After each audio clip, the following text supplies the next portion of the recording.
इस समय दिल्ली और नोएडा का जो बॉर्डर है उस पर काफ़ी ट्रैफिक है, काफ़ी ट्रैफिक जाम जो है वो देखने को मिल रहा है। इसके अलावा दिल्ली का जो एयरपोर्ट है उन्होंने भी वार्निंग इशू की है कि जो लोग भी जो आ रहे हैं या जा रहे हैं वो रोड ट्रांसपोर्ट को यूज़ ना करके जो है मेट्रो को यूज़ करें।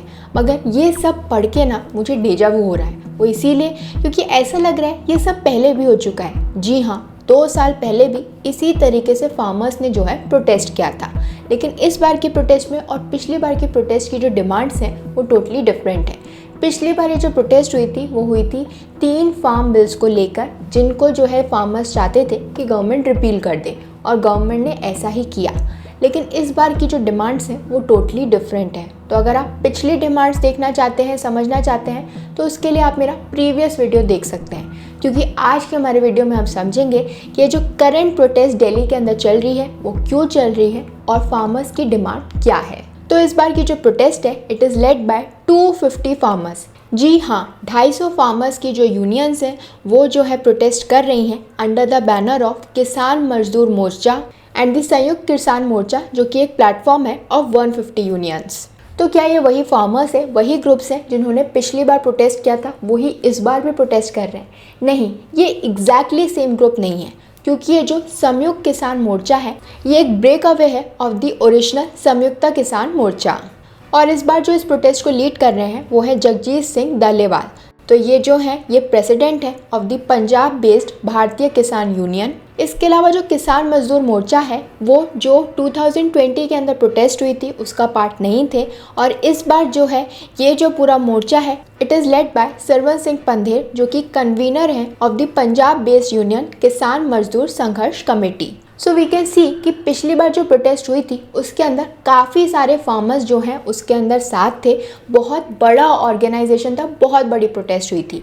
लेकिन दो अभी ये जो प्रोटेस्ट है जस्ट स्टार्ट हुई है, जिसको नाम दिया गया है दिल्ली चलो आंदोलन, तो ये जो प्रोटेस्ट है ये भी बड़ी है लेकिन उतनी बड़ी नहीं है जितनी पिछली बार हुई थी।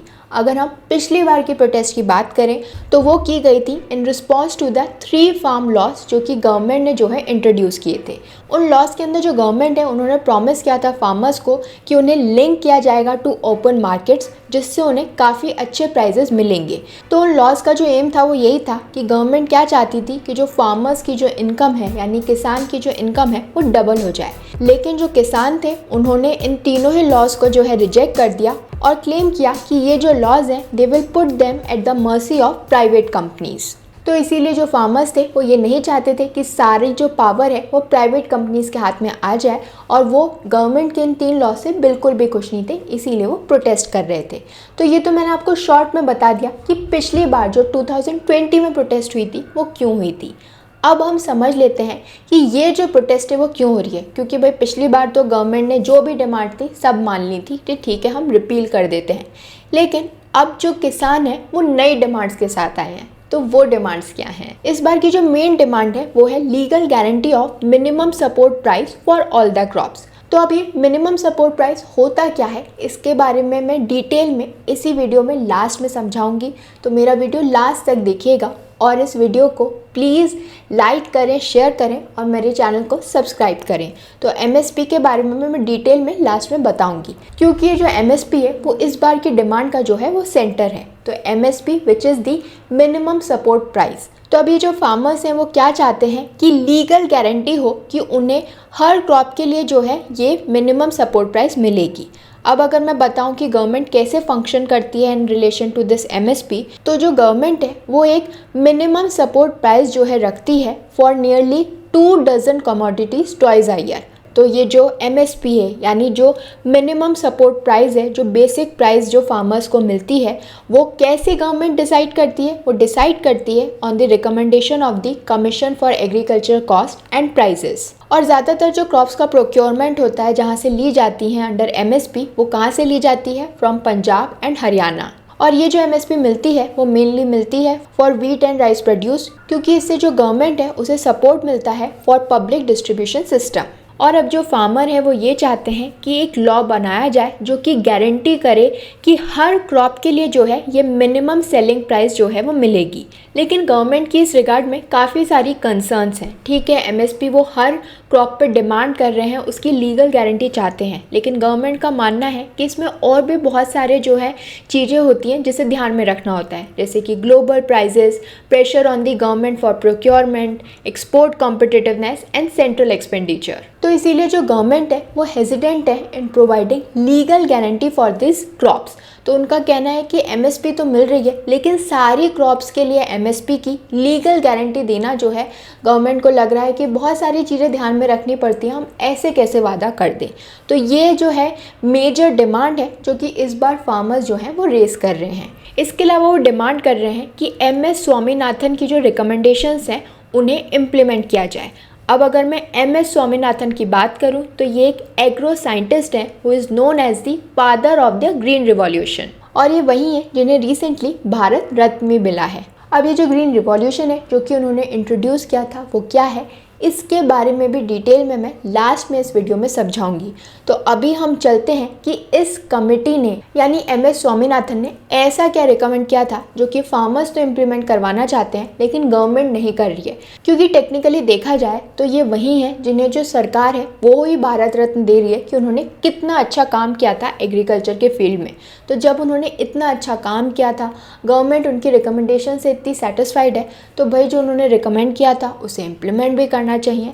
तो अब हम समझ लेते हैं कि आखिर उन्होंने ऐसा क्या रिकमेंड किया था और फार्मर्स क्या डिमांड कर रहे हैं। तो इस कमेटी का मानना था कि जो मिनिमम सेलिंग प्राइस होती है, जो भी प्राइस सेट की जाती है, वो कितनी होनी चाहिए, जितनी भी प्रोडक्शन कॉस्ट है उससे 50% ज़्यादा होनी चाहिए। और इसके अलावा और भी बहुत सारी डिमांड्स जो हैं वो रेस की जा रही हैं, जैसे कि जो शुगर केन की प्राइसेस हैं उसे इंक्लूड किया जाए, 10,000 रुपये की पेंशन जो है वो हर उस फार्मर को मिले जिसकी एज जो है वो 60 ईयर्स से ज़्यादा की है। इसके अलावा स्ट्रॉन्ग एक्शन लिया जाए against the accused in the Lakhimpur Kheri incident, और दिल्ली के अंदर लैंड मिले उन फार्मर्स को जिन्होंने जो पिछला प्रोटेस्ट हुआ था 2020 के अंदर जो प्रोटेस्ट हुआ था, जिनकी डेथ हो गई थी, जो शहीद हो गए थे उस प्रोटेस्ट में, उन्हें दिल्ली के अंदर लैंड मिले। और इम्प्लीमेंट किया जाए the land acquisition act of 2013, जिसके अंदर एक ऐसा प्रोविज़न जो है ऐड किया जाए कि जब भी जो है फार्मर्स की जो लैंड है उसे एक्वायर किया जाता है, उसे उसका एक्विजिशन होता है, तो फार्मर्स की रिटन कंसेंट होनी चाहिए और उनको जो कंपनसेशन मिलता है उस लैंड के अगेंस्ट में वो 4 टाइम्स होना चाहिए ऑफ द कलेक्टर रेट। तो ये बहुत सारी डिमांड्स जो है वो फार्मर्स रेस कर रहे हैं। कितनी सारी डिमांड्स हैं वो आपको स्क्रीन पे दिख ही रही हैं और शॉर्ट में मैंने आपको समझाने की भी कोशिश की है। अगर हम प्रेजेंटली देखें तो ये जो प्रोटेस्ट है इसके अंदर जो पुलिस है उसने टीयर गैस भी यूज़ की है, लाठीचार्ज भी जो है हो सकता है। तो इस तरीके से देखते हैं कि इस बार की जो प्रोटेस्ट है वो क्या मोड़ लेती है, क्योंकि अभी भी गवर्नमेंट और फार्मर्स के बीच में जो है बातचीत चल रही है। गवर्नमेंट चाहती थी कि इस तरीके से ये जो दिल्ली चलो आंदोलन स्टार्ट हुआ है वो ना होता, क्योंकि पहले ही जो ये जो यूनियंस हैं, जो केएमएम और एसकेएम है, इनके जो लीडर्स हैं उन्होंने पहले ही अपनी डिमांड्स जो हैं वो ईमेल कर दी थी to the ministries of agriculture and ministry of commerce and industry. लेकिन अभी तक इस रिगार्ड में जो आम आदमी पार्टी और कांग्रेस है उन्होंने तो अपना सपोर्ट फार्मर्स को दिखाया है, लेकिन जो बीजेपी और शिरोमणि अकाली दल है वो इस बारे में साइलेंट है। और दूसरी तरफ जो बाकी के नेबरिंग स्टेट्स हैं उन्होंने अपने बॉर्डर्स को सील करना शुरू कर दिया है। जैसे कि जो हरियाणा गवर्नमेंट है उन्होंने अपना बॉर्डर सील कर दिया है विद पंजाब, और काफ़ी सारे डिस्ट्रिक्ट्स में तो इंटरनेट भी शट कर दिया है। इसके अलावा जो राजस्थान है उन्होंने भी अपना जो बॉर्डर है वो सील कर दिया है विद पंजाब एंड हरियाणा, और इम्पोज किए हैं prohibitory orders under section 144 of the CrPC in Shri Ganganagar and Hanumangarh districts. अगर हम सेक्शन 144 की बात करें तो ये जो सीआरपीसी का सेक्शन है ये पावर देता है एग्जीक्यूटिव मजिस्ट्रेट को कि वो ऑर्डर पास कर सकता है कि उस डिस्ट्रिक्ट के अंदर, उस जगह पर 4 या 4 से ज़्यादा लोग जो हैं इकट्ठे नहीं हो सकते। तो ये इसलिए किया जाता है कि इस तरीके के जो प्रोटेस्ट हैं उन्हें रोका जा सके और कोई भी जो है पब्लिक न्यूसेंस क्रिएट ना हो। तो जो राजस्थान है उन्होंने गंगानगर के अंदर और हनुमानगढ़ डिस्ट्रिक्ट में सेक्शन 144 भी इम्पोज कर दिया है। तो ये जो स्टेप्स हैं वो बाकी के जो नेबरिंग स्टेट्स हैं वो ले रहे हैं, लेकिन अभी भी फार्मर्स जो है वो प्रोटेस्ट कर रहे हैं। उन्होंने अपना दिल्ली चलो आंदोलन जो है वो शुरू कर दिया है। तो अब देखना ये होगा कि क्या इस बार जो ये फार्मर्स हैं अपनी बात मनवा पाएंगे गवर्नमेंट से, या फिर गवर्नमेंट जो है कुछ और ही एक्शन लेगी। तो ये तो बात हो गई इस प्रोटेस्ट की और फार्मर्स की डिमांड्स की। तो जैसा कि मैंने आपको कहा था स्टार्टिंग में कि एमएसपी क्या है और ग्रीन रिवॉल्यूशन क्या है, इसके बारे में मैं अब बताऊंगी।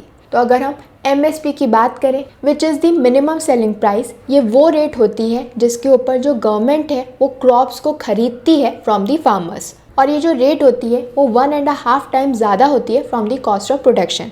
यानी उस क्रॉप को जो है उगाने में, उस फसल को उगाने में जितनी प्राइस लगी है, जितना पैसा लगा है, उसका 1.5 टाइम्स जो है वो फार्मर को मिलता है। और इसी को कहा जाता है मिनिमम सेलिंग प्राइस। तो ये जो मिनिमम प्राइस होती है किसी भी क्रॉप के लिए, उसे कंसिडर किया जाता है एज रेम्यूनरेटिव फॉर फार्मर्स। और गवर्नमेंट का मानना है कि ये जो प्राइस होती है, ये जो सपोर्ट प्राइस होती है, वो सभी फार्मर्स जो हैं वो डिज़र्व करते हैं।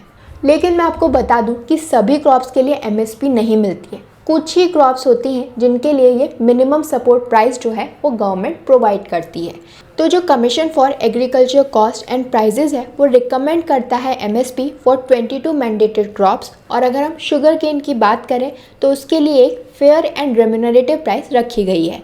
अगर हम इस कमीशन की बात करें जो कि है commission for agriculture cost and prices, तो ये एक अटैच्ड ऑफिस होता है of the ministry of agriculture and farmers welfare. और अगर हम इन मैंडेटेड क्रॉप्स की बात करें तो इनमें से जो 14 क्रॉप्स होती हैं वो खरीफ सीज़न की होती हैं, 6 जो होती हैं वो राबी क्रॉप होती है और 2 जो होती हैं वो दूसरी कॉमर्शियल क्रॉप्स होती हैं। लेकिन ये जो प्राइस है वो काफ़ी सारे फैक्टर्स पे डिपेंड करती है। तो जो हमारा CACP होता है वो काफ़ी सारे फैक्टर्स जो है वो देखता है, जैसे कि सप्लाई एंड डिमांड सिचुएशन क्या है। तो एक पर्टिकुलर कमोडिटी, जो पर्टिकुलर क्रॉप है, उसकी क्या सप्लाई एंड डिमांड चेंज है, मार्केट प्राइस क्या है, यानी डोमेस्टिक लेवल पे और ग्लोबल लेवल पे क्या प्राइजेज़ हैं, दूसरी क्रॉप्स के कंसिड्रेशन में जो है इसका क्या चलता है, कितनी डिमांड रहती है, कितना कंजम्पशन है, और इसके अलावा कंज्यूमर्स पर क्या फ़र्क पड़ रहा है, यानी जो इन्फ्लेशन है वो बहुत बड़ा रोल प्ले करता है। जो एनवायरनमेंट है, यानी कौन सा सॉइल यूज़ हुआ, कितना पानी यूज़ हुआ, उसके अलावा जो एग्रीकल्चर और नॉन एग्रीकल्चर सेक्टर्स हैं उनके साथ कैसा ट्रेड चलता है। तो इस तरीके के जो सारे फैक्टर्स हैं वो काफ़ी बड़ा रोल प्ले करते हैं इन डिटरमाइनिंग कि एक पर्टिकुलर क्रॉप के लिए जो MSP है वो कितनी होनी चाहिए। तो इस तरीके से जो MSP है यानी मिनिमम सेलिंग प्राइस जो है वो डिटरमाइन की जाती है, डिसाइड की जाती है हर एक क्रॉप के लिए। ये सारे फैक्टर्स को कंसिडर किया जाता है और फिर समझा जाता है कि उस क्रॉप की जो MSP है वो कितनी होनी चाहिए। तो ये तो बात हो गई MSP which is minimum selling price. अब हम बात करते हैं ग्रीन रिवॉल्यूशन की, क्योंकि उसी कमेटी ने जो है काफ़ी सारी चीज़ें रिकमेंड की थी। और अब जो फार्मर्स हैं वो ये चाहते हैं कि जो MSP उन्हें मिलती है, तो अभी तो क्या है, जितनी प्रोडक्शन कॉस्ट है उसका 1.5 टाइम्स मिलता है। लेकिन जो फार्मर्स हैं वो डिमांड कर रहे हैं कि 50% ज़्यादा मिलना चाहिए, जैसा कि इस कमेटी ने रिकमेंड किया था। तो अगर हम ग्रीन रिवॉल्यूशन की बात करें तो ये जो मूवमेंट है वो 20th सेंचुरी के अंदर स्टार्ट हुआ था ताकि इम्प्रूव की जा सके the sustainability and environmental soundness of agriculture practices. ये 1960s के अंदर स्टार्ट हुआ था और इसके अंदर ये माना गया था कि जो एग्रीकल्चर है, ये जो फील्ड है, इसके अंदर काफ़ी सारे जो मॉडर्न मेथड्स हैं और टेक्निक्स हैं उसे अडॉप्ट करना चाहिए ताकि जो एग्रीकल्चर है उसे कन्वर्ट किया जा सके इनटू एन इंडस्ट्रियल सिस्टम। तो ये जो मेथड्स हैं ये काफ़ी सारी चीज़ें इंक्लूड करते हैं, जैसे कि high yielding variety seeds, tractors, irrigation facilities, pesticides, fertilizers, advance tools and technology, synthetic pesticides. तो ये सब चीज़ें जो है, ये नई नई टेक्नोलॉजी जो है एग्रीकल्चर में अडॉप्ट करनी चाहिए ताकि हम इसे प्रॉपर इंडस्ट्री बना सकें। तो अगर हम ग्रीन रिवॉल्यूशन के गोल की बात करें तो इसका मेन गोल यही था कि जो फूड का प्रोडक्शन है उसे बढ़ाया जा सके, जिससे जो पॉवर्टी है, जो हंगर है इन डेवलपिंग कंट्रीज़, उसे कम किया जा सके। इनफैक्ट ये माना जाता है कि इस रिवॉल्यूशन की वजह से जो एग्रीकल्चर प्रोडक्शन है वो 2.5 टाइम्स बढ़ गया था और फूड की जो प्राइसेस थी वो 40% कम हो गई थी। तो इंडिया के अंदर ये जो ग्रीन रिवॉल्यूशन है वो 1968 के अंदर स्टार्ट हुआ था under the Premiership of Congress leaders Lal Bahadur Shastri and Indira Gandhi. और इस प्रोग्राम के अंदर प्लांट किए गए थे काफ़ी सारे high yield varieties of wheat and rice seedlings. So this was all about the Delhi चलो आंदोलन। तो आपको क्या लगता है, फार्मर्स की जो डिमांड्स हैं वो जायज़ हैं या नहीं? हमें कमेंट बॉक्स में बताइए। और ऐसी और भी इंटरेस्टिंग इन्फॉर्मेशन के लिए हमारे चैनल को लाइक, शेयर एंड सब्सक्राइब करें। Thank you.